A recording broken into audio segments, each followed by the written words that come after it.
decoded instructions, whatever I have. So it is responsible. It is the responsible of arithmetic and logic unit. Quantum, in the sense, I will allot each process equal time. So within that, so it has to utilize the CPU time. When it comes to single memory allocation, so complete memory will be allocated for single task, single process.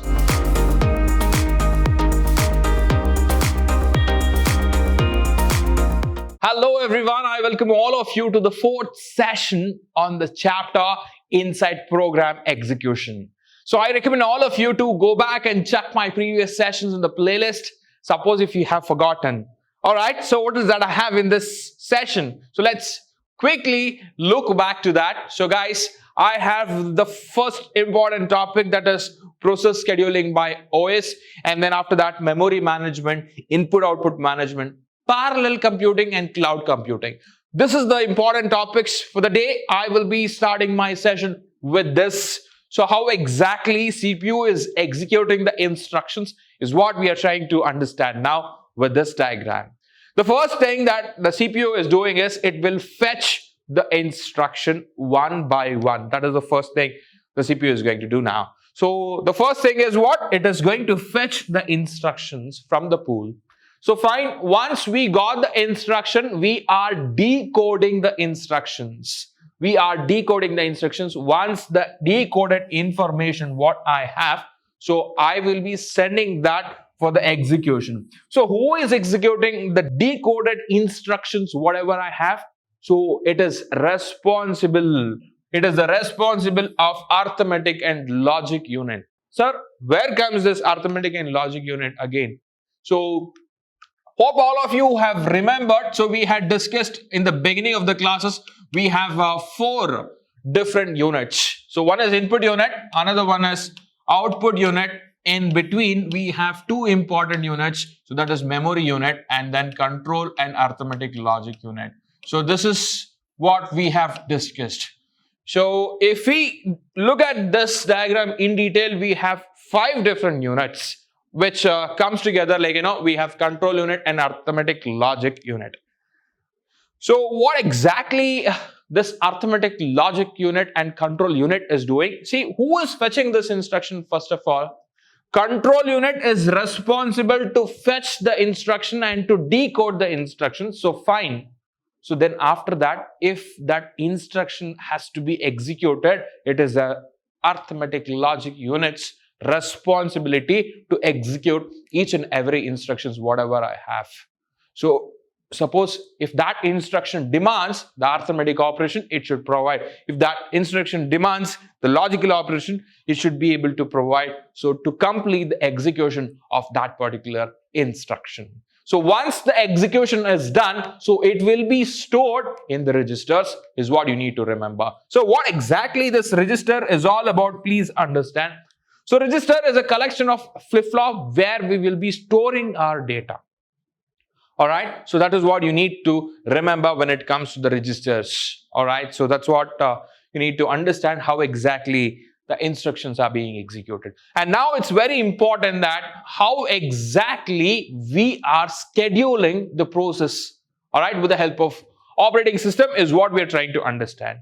You all know that, my dear students, we have millions of process. We have millions of process. How do we execute this millions of process with the help of the CPU? We have how many CPU? We have only one. It's very difficult, right? So how do we manage this? Of course, sir, we have multiple processors nowadays, so you don't have to worry. Is it possible for me to have millions of processors? No, right? But I have processes, multiple millions of processes. How do I have?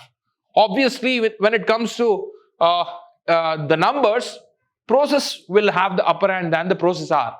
Yes or no? Yes. Then how do I solve this? This is a challenge that I have. So I have a lot of other methodologies or the techniques which I should follow. Which process? I will have a lot of questions when it comes to my mind, like, how do I allot this process to the processor? I'll have a lot of things in my mind to think. Which process should I allot? How much time should I allot? What is the resource that I allot? So all these questions will arise to me. Then how do I solve these questions? How do I solve these problems? To solve this problem, I have some of the important concepts, that is scheduling strategies. They call it as a scheduling strategies, and also they call it as a scheduling algorithms.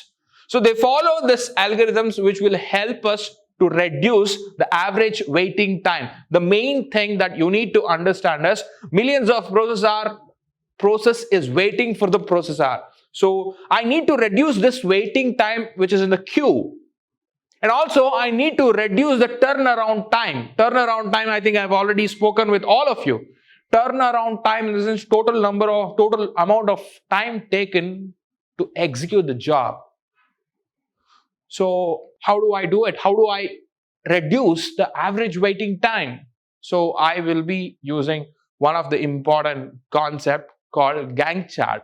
All right, that's not there in your syllabus. So you might get the question in your mind saying that how do you select which algorithm, because we have three. How do you select which one is the best?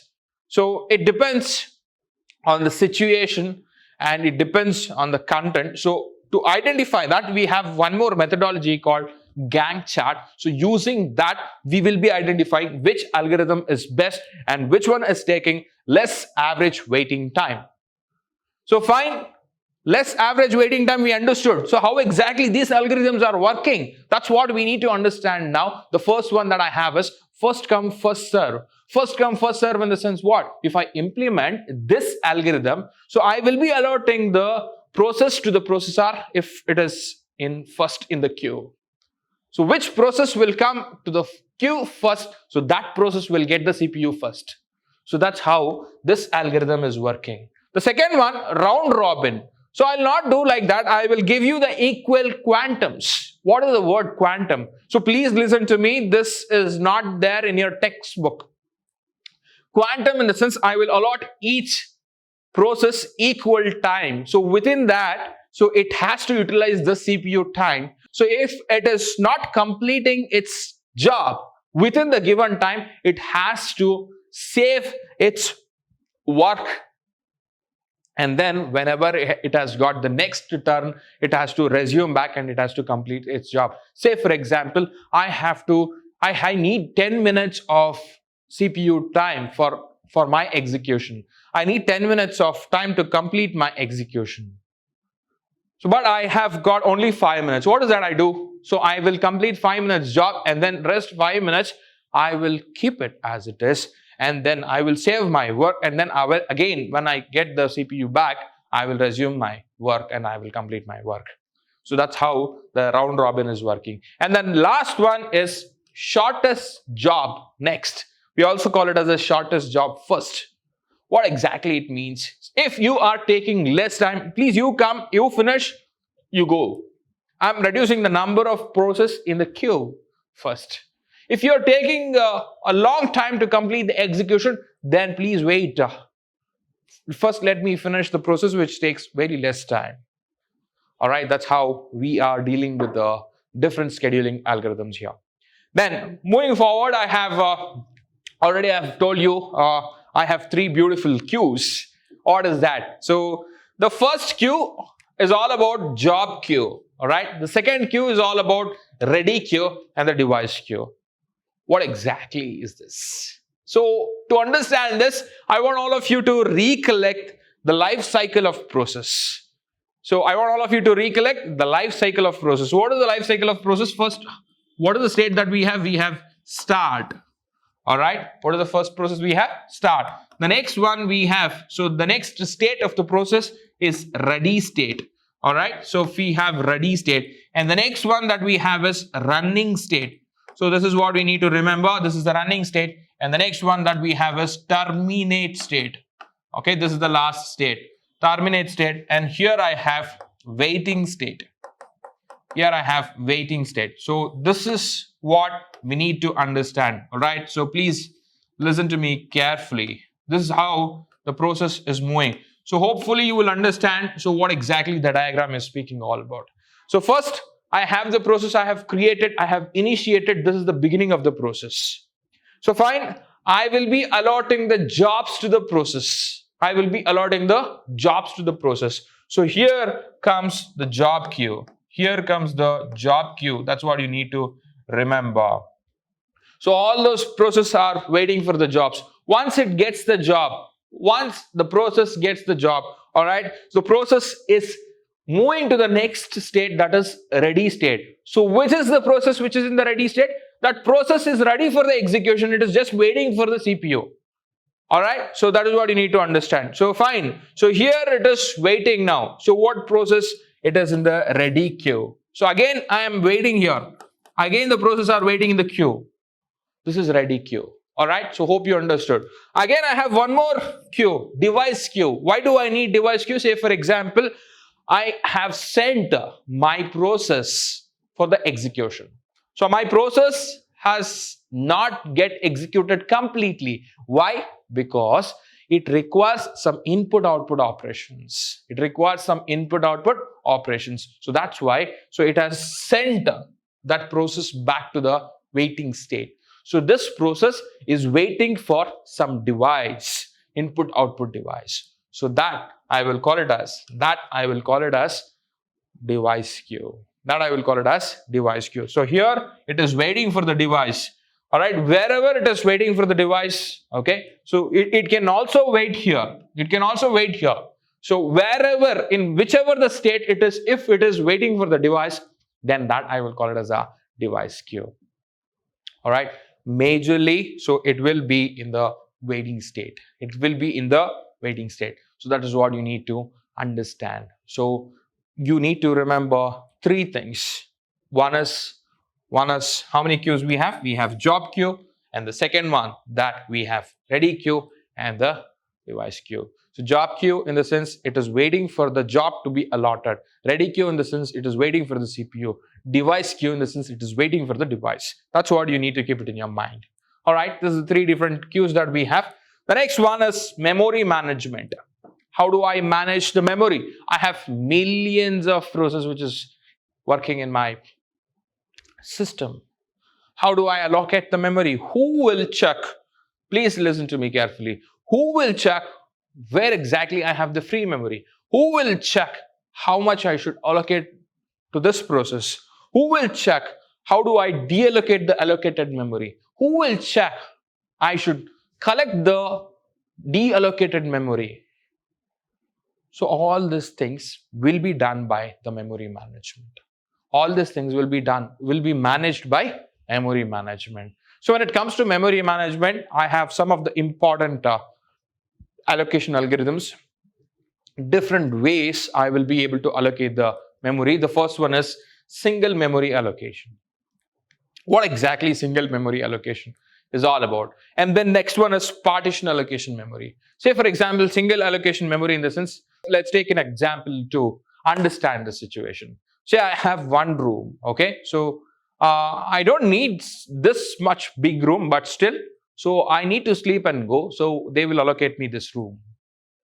Okay, so that is single partition allocation. So memory, please understand. When it comes to single memory allocation, so complete memory will be allocated for single task, single process. That's what you need to remember. So fine, the name itself speaks about it. So there is no big deal to understand it, but please understand here. Partitioned allocation. What is that partitioned allocation? I will divide the memories into partition and then I will allocate the memory to the process.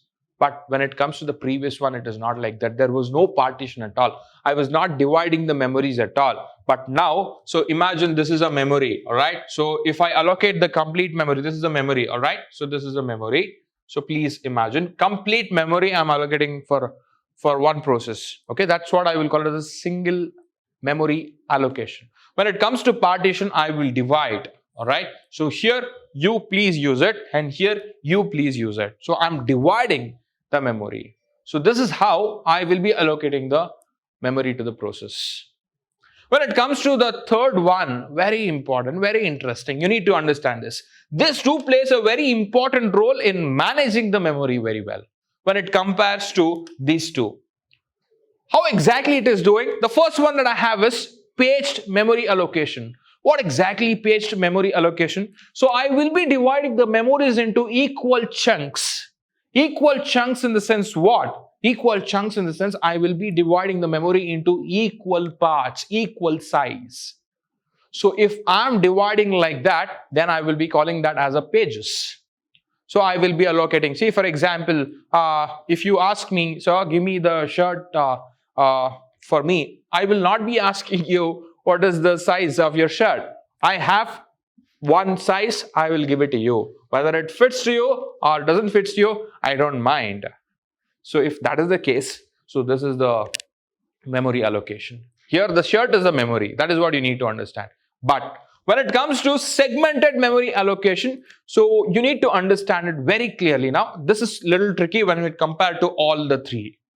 So what exactly is segmented memory allocation? Say for example, I have this much of memory, all right? I have this much of memory.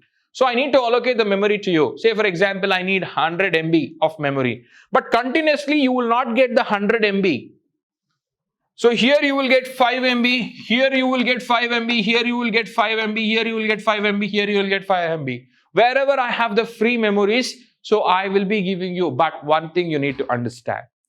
I will have the numbers. I will have the numbers, continuous numbers. I will be giving the numbers to the segments. Say for example, the main job is divided and it is assigned for different parts. Virtually, you might feel that it is continuous allocation of memory, but physically it is not. So we will be executing that, or we will be understanding with the help of the numbers. So that is the one of the advantage that we have. Say for example, let's understand the concept like this. 100 people I have. So you will tell me, okay, so you will tell me I want one complete room for that 100 people. What I will do, so I don't have the accommodation space for 100 people.